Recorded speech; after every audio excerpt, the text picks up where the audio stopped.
Hello దోస్తులు, ఎట్లా ఉన్నారు? నేను మీ సరళ. నిన్న శుక్రవారము మేము లాల్ తర్వాత మహంకాళి టెంపుల్కి పోయి అక్కడ బియ్యం పోసాము. మా అమ్మాయి, మా అన్న కూతురు, నా మేనకోడలు, మా బుడ్డది కూడా ఉన్నది, నా మనమరాలు.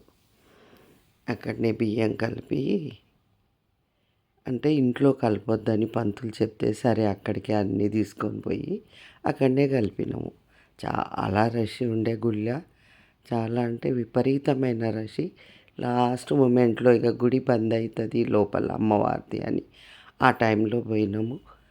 కానీ అక్కడంతా తెలిసిన వాళ్ళే. నేను పుట్టి పెరిగింది అంతా లాల్ దర్వాజాలోనే. గుడికి సేవ చేసేది మా వాళ్ళందరూ, మా నాయన నుంచి గుడికి సేవ చేసిండ్రు. మా అన్న కొడుకు ప్రతి ఒక్కరు గుడికి సేవ చేసిన వాళ్ళే. అక్కడ అందరు గుర్తుపడతారు, అందుకే ప్రాబ్లం కాలే. అందరూ ఘటాల దగ్గర బియ్యం పోస్తారు, కానీ మేము అమ్మవారి ముందరనే పోసినాము.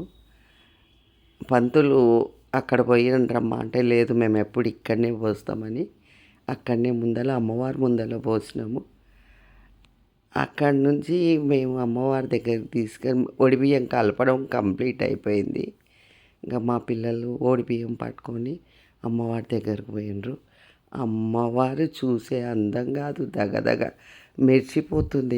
నిన్న శుక్రవారం ఎంత అందమో ఆమె, అసలు కూర్చుందేమో అని కాలు మీద కాలు వేసుకొని, అసలు చాలా అంటే చాలా ఆనందం అనిపించింది.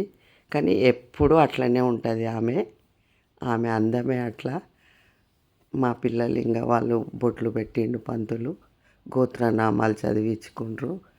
వాళ్ళ ఇంటి ఫ్యామిలీ అందరివి, మా అమ్మాయి, తర్వాత మా అన్న కోడలు, మా అన్న బిడ్డ, నా మేనకోడలు, ఇందులో మా బుడ్డది కూడా ఉన్నది.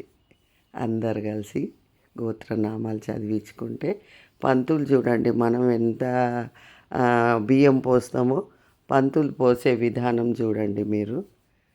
అన్ని బట్ట బ్లౌజ్ పీస్ వేసి మొత్తం అన్నీ ఇట్లా పోసేసిండు ఒక్కసారి.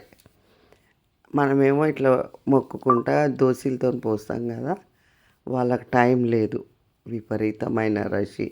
అందులో బంద్ చేస్తుంటే మేము పోయినాము.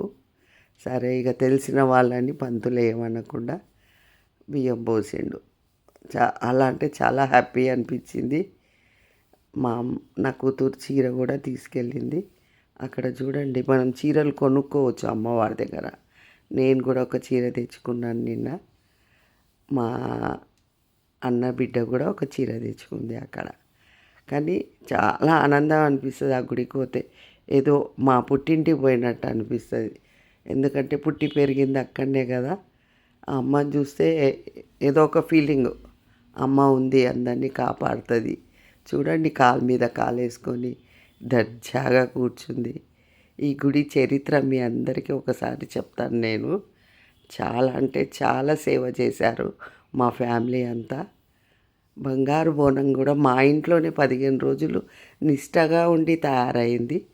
అది చూడండి ఎట్లా పోసిండో పంతులు బియ్యం ఒకటేసారి. ఆయన పోయేది అంటే పంతులు అందరూ అట్లనే పోస్తారు, మనలాగా ఇట్లా దోశలతో పోయారు. చాలా హెవీ రష్ ఉంది, వాళ్ళు కూడా అలసిపోతారు కదా. చాలా అంటే చాలా రష్ ఉంది. ఇక 2 నిమిషాలు హారతి ఇచ్చిండు. లైక్ చేయండి, షేర్ చేయండి, సబ్స్క్రైబ్ చేసుకోండి ప్లీజ్.